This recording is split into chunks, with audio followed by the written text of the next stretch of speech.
Capital in the 21st Century, written by Thomas Piketty, explores the dynamics of wealth and income inequality over the past few centuries, with a particular focus on the 21st century.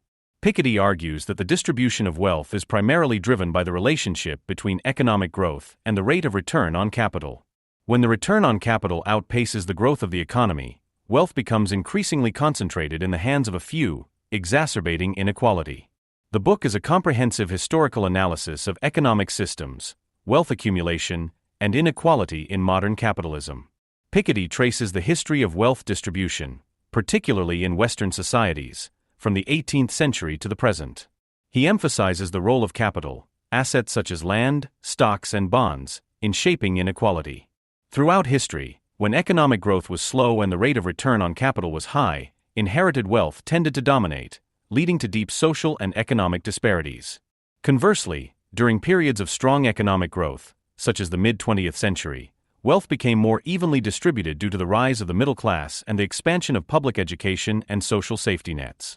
The central thesis of the book is that in the long run, the rate of return on capital tends to exceed the rate of economic growth, a pattern that has become particularly evident in recent decades. Piketty presents evidence showing that in the late 20th and early 21st centuries, capital accumulation has once again outpaced economic growth in many countries, resulting in a return to higher levels of wealth concentration. He argues that this trend undermines social mobility, weakens democracy, and fosters political instability. Piketty also addresses the role of taxation in addressing inequality. He advocates for progressive taxes on both income and wealth, suggesting that these measures could help curb the growing gap between the rich and the rest of society. By taxing the wealthiest individuals more heavily, governments can redistribute resources, invest in public services, and reduce inequality. Piketty argues that without such measures, wealth will continue to concentrate in the hands of a small elite, exacerbating social tensions and threatening economic stability. The book critiques the economic policies of the late 20th and early 21st centuries, which, according to Piketty, have favored the wealthy and contributed to rising inequality. He challenges the idea that markets will naturally lead to a fair distribution of wealth and argues that government intervention is necessary to promote a more equitable society.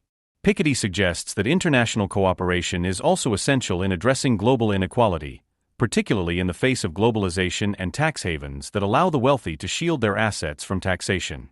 In conclusion, Capital in the 21st Century provides a thorough analysis of the history and future of economic inequality. Piketty's central argument is that unless action is taken to address the imbalance between the return on capital and economic growth, wealth inequality will continue to rise, with negative consequences for society. The book calls for a global discussion about the role of taxes, wealth redistribution, and government intervention in fostering a more just and equitable economy.